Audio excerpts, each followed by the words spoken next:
Next, we'll continue with Cheryl with notices for review cleanup.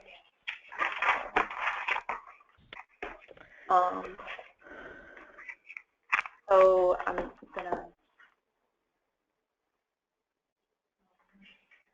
Okay, so this has actually been something I've been wanting to do for a while, but I've been working with Austin to clean up some long-standing billings, which we finally got cleaned up at the beginning of this year.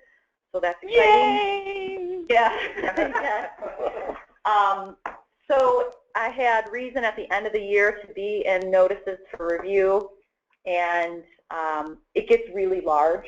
A lot of people aren't cleaning out their notices. So for those of you who don't know what I'm talking about, this is, you have your circulation privileges set up so that items go from overdue to, you know, generate your first notice after 7 days or 14 days or however many days you have that set up. Those notices generate automatically, and they sit in a window called notices for review. After day end runs, they sit there, and you need to go in and look at your notices, and just your notices. You're not seeing everyone else's. I see everyone's. And you go in and you say, I'm going to send this notice, and I'm not going to send this notice, and I'm not going to send this one, but I'm going to send these notices, and you either take no action or you print them. And when you hit the print button, it's actually emailing or printing, depending on the setting. So printing, the print button is misleading. I wish they'd rename that. What happens is people don't do their notices for review. So these notices are generating every night during day end. They just generate and generate. Twice a year we have been going in, we'd send out an email and say we're going to clean out notices for review, and we'd go in there and we'd highlight them all and take no action and get rid of them all. And there would be upwards of 30,000 notices sitting in there twice a year. And it's a really big table. Like I said, you're only seeing your small notices.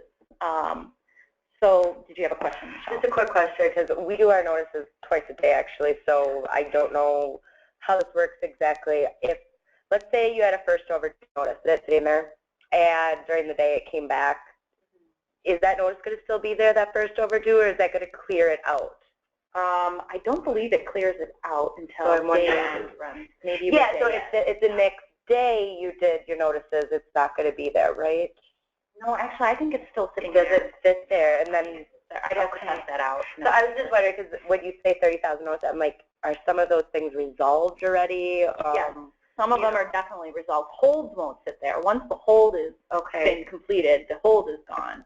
But I think the overdues still sit around. Wait, you mean if you did your notice review but did not do your output?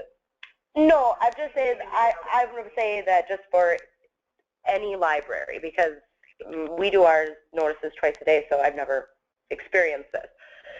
So you do your notices review, for review, and let's say you have a first overdue there. Let's say it's sitting there, but that library didn't check their notices. During that day, a book comes back, it was that item, that notice would have gone out that morning, let's say. That item comes back. The next morning they decide, oh, I forgot to do my notices yesterday. I better send them out. Will that notice that generated yesterday for the first overdue still be sitting there? You'll have two, won't you? Or will there be? You won't have two firsts. You wouldn't. You'd have a first, and then your second would generate. When if you didn't send your first would sit there until your second generates. Okay. But I don't believe the first might. I think it depends on what the notice block is, of whether or not they disappear as part of day end, if they resolve themselves. Like the request deletes will. Right. Yeah. So it's not like day end goes, here's a thing that needs action, you don't take the action, it doesn't auto-resolve. No. If it gets checked in the meantime. I think it's different depending on each block, but I'd have to test it out to know for sure. So, I mean, kind of regardless of what you guys are asking, I can look into that. There's still twice a year 30,000 notices in this window that just aren't being cleared out, and it's not kind of what you're describing. It's people not doing their notices for review. Yeah. So this sounds really crazy. I've been in this position for eons. We're supposed to go in each day and do this. No one knows that in the school. We don't know that. I know I've talked to some of the schools, some of the Rochester folks. Like every about 3 it, months so. we run notices. I mean, Well, you guys are doing different notices. That's the problem. You're doing reminder notices, which are different than the auto notices. So reminder notices do not generate in the notices for review window. We don't have to worry about this then. Well, the problem is you are generating auto notices because of your cert privileges. You're just not sending any of them. So they sit there and they accumulate. So the schools are part of the problem, I will say, because a lot of them don't send auto notices. Some of them do. Most of them are sending reminder notices, but there are other libraries that are not cleaning out their notices for review. So basically my proposal is instead of doing this twice a year, I'd like to do it every month.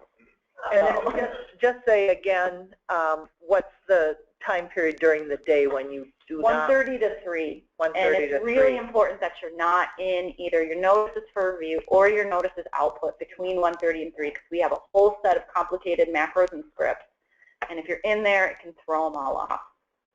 So, and we talked about this morning, actually. I'm going to be sending an email out reminding people to stay out of there between 1:30 and 3. Because I'm thinking what the, that's an easy thing to forget. Yes, it is.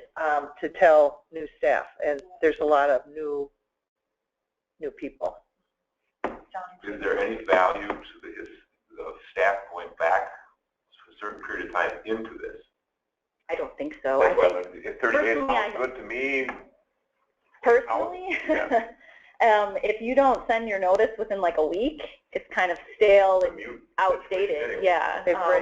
They've moved out of town with your 30 DVDs. This is just the notice itself, not the block. The block exists independently of the notice. Yeah. You can still go into a patron's record and see their block history. If staff is, if for some reason that we're not addressing, they're going in to look at 2 months later in this process, and now you're deleting it, and some staff will go, where'd it go? Not that I mean, that's part of the reason we put this out, is if there's something I'm not thinking of, that why you would need to keep your notices for 6 months. I don't have a clue because I don't know anything about that. Just, So most people are generating a first notice at a week, or within, 10 days or something like that, and then a second is coming out 7 days later.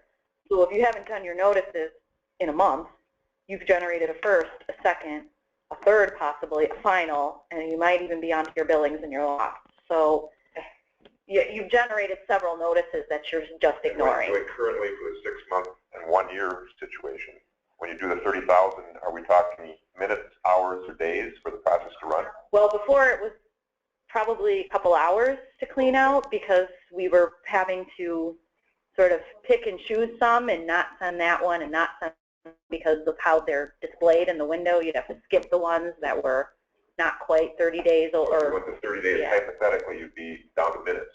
Yeah, I would probably put it into day end, so it's just a final step in day end where it cleans it out. Yeah, that's where I'm going as far as the impact on the system and whatever you were doing. So is there anything that the schools should be doing to be helpful? I mean, that's...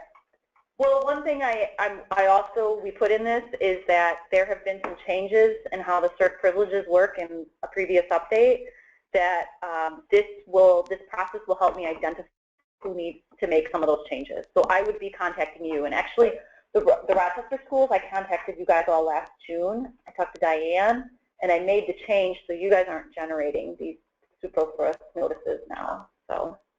That's fun, clever work on one recent upgrade. I guess I'm looking for a motion to pass this unless anybody else. I'd like a recommendation to proceed. I'll make a recommendation to do it every 30 days. I second. Thank you.